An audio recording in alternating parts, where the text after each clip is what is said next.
Хей, видях ти снимките. Как така си толкова активен? Завиждам ти. Хей, не дойде на излета.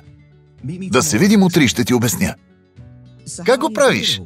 Не се ли притесняваш, че ще прокървиш? Просто е. Следиш си нивата на фактор 8. Трябва ли? Ако имаш правилен план на лечение, ще си добре. Става въпрос за PK. Фармакокинетика.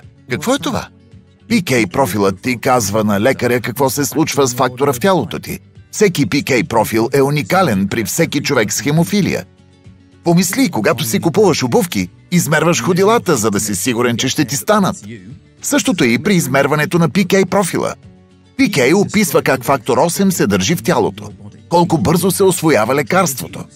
Всеки човек е различен, зависи от възрастта, теглото, какъв продукт използваш. Да знаеш какъв е PK профила ти е като да знаеш размера на обувките си. Както обувките, така и персоналното лечение трябва да подхождат на начина ти на живот. Откъде знаеш, че някои продукти с фактор 8 остават в тялото по-дълго? Наричат се продукти с удължено действие.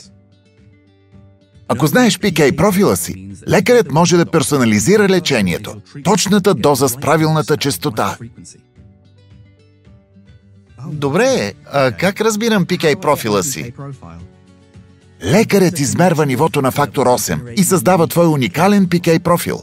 Използвам приложението MyLabs, за да следя нивото на фактор 8. Знам кога да ходя на излет. Има и други приложения. Звучи чудесно. Ще пробвам. Опитай. Откакто го ползвам, тренирам по-уверено и знам доколко съм предпазен.